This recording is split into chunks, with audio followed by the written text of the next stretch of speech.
Day 556. Me and the pup just sat down. Got more laundry there, because I had to put it to the side. And I thought I was going to get done to doing it today, but today just turned into a busy day. Got up and tried to walk the pup and go for a run. I just kept wanting to sleep. I definitely think that double from yesterday took it out of me. So I thought I'll just go for like a few mile run, like a few miles, 3 to 4 mile run. And after walking the pup, I was like, okay, let's just go to work. And yeah, pretty much woke up 6 o'clock, walked her by 6:15, 6:45. And we got ready. I don't know, sorry, I got times mixed up. It was 6:37. We went out, came back at 7:07. And then came in, changed, brushed my teeth, grabbed my smoothie, went to work, and it makes me think I forgot my smoothie. I forgot the little blender cup that I had. But work was nice. They got us donuts, which was a nice surprise. So a lot of sugars and carbs for the morning. Then had my sandwich from Albertsons, and I noticed that it had little like pepperoncinis on there, which I think was a little bit of a contributing factor why my stomach was hurting so much yesterday, because I don't normally have them. And after the second run, just this kind of spicy food and the peppers in my stomach didn't help the situation. And say like it was probably the worst thing, but yeah, it probably messed me up a little bit more. But work was a little busy. My system after the lunch break shut off, so I had to call a help desk. I was on hold for about half an hour, and I finally got on, logged in. It took almost an hour, and so I was just playing catch up again with emails. Thankfully, my manager was able to help the last 20 minutes, 30 minutes. So they're all done. The job was done for the day. But I also wanted to take care of things. I'm supposed to get to the little shop again, because I got the one, and a 2. So now I got 2 battle boards. So now when a friend's like, oh, I'd like to go with you, but I don't have one. Well, you can borrow the second one. So that's kind of the plan. I wanted to get one. And then I had a couple friends that said they'd go with me, and especially for the trip to go with the family. If I have to, I'm hoping I can get someone else to go out there, even just for a short trip, just to paddle across a few times and come back. So I'm gonna start putting it together tomorrow night. I was planning on going Monday morning or Sunday morning somewhere, but I don't know if the friend that I had is gonna be able to go. They kind of had something else that came up, and I don't know if they're gonna make it. So we will see. But I want to blow it up, see how long it takes to blow it up, try to roll it back down, so see how long it takes to get all the air out and roll it back in the backpack, and then see all the little other, I don't know what other things are in there. I believe there's multiple fins. I believe there's a little shoulder strap. There's a backpack. I'm sure there's instructions. There's a pump. I don't know if there's a little bag.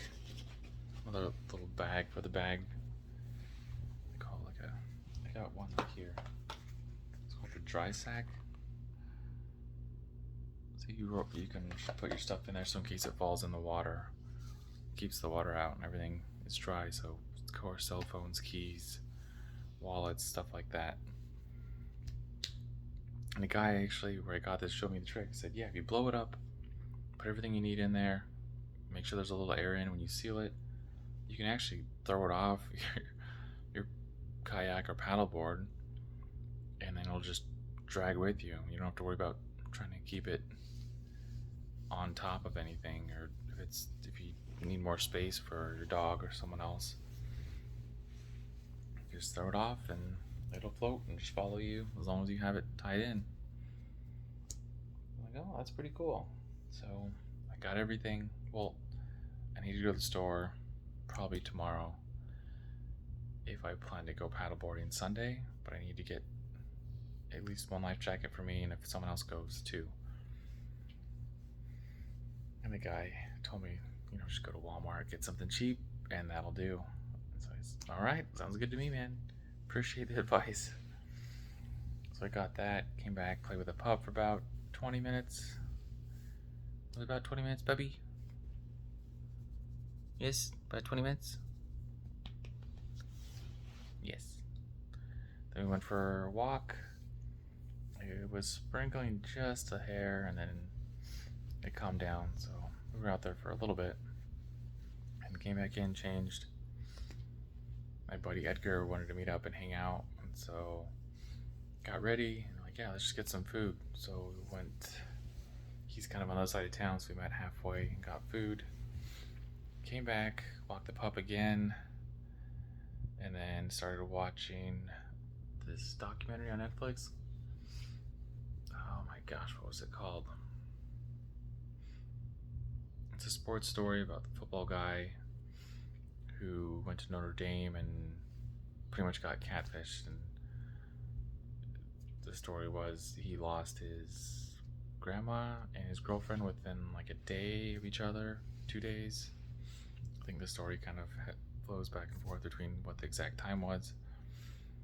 And that's kind of how they start figuring out that there was a catfish there, and some people start doing some digging. And I haven't finished it yet, so I don't know the whole story, but it seems like a stand-up guy and super athletic, super giving and caring, and then just found the wrong person. And yeah, the story's kind of winding down, but I don't know all of it yet. They just discovered that so I just finished, there's 2 parts, so I just finished part 1. And part 1 kind of ends that he gets a phone call and says, hey, this is really me. He's like, wait, what are you talking about? And he's like, this is the real me, this is my voice. And then he kind of puts 2 together. It's like, the person I was talking to is not you, because that person was supposedly dead. What's going on? So that's when the episode 2 kicks in. This is what happened, and the media starts figuring it out and putting the pieces together and saying the girlfriend that was supposed to have died is fake and not really dead, and there's an interview with her here, and blah blah blah. And so it's interesting, very interesting. But it's 12:01 right now. I'm trying to go to bed. One of my running buddies called and said, hey, they're doing this run tomorrow. I don't know exactly, it wasn't too descriptive, but apparently there's a loop or an out and back that they're going to do on this side of town, and they're just going to keep going. I'm not sure if it's exactly last person standing wins, quote unquote, or they're just going to see who can get the most miles in for a certain time, but they invited me to go, and I said, no, I kind of only wanted to run 6 to 8 miles, but we'll start there and see how the pace is, and then we'll go from there. So I should probably go to sleep right now. Gonna plan to get up around 5 o'clock, walk the dog, and then get ready for the run. And we'll see what happens from there. And I also got to take the dog into the vet for 2nd round of shots. Just a busy day tomorrow, so I could use a little sleep. So we're gonna end there. So run your life with health and happiness, and have a good night.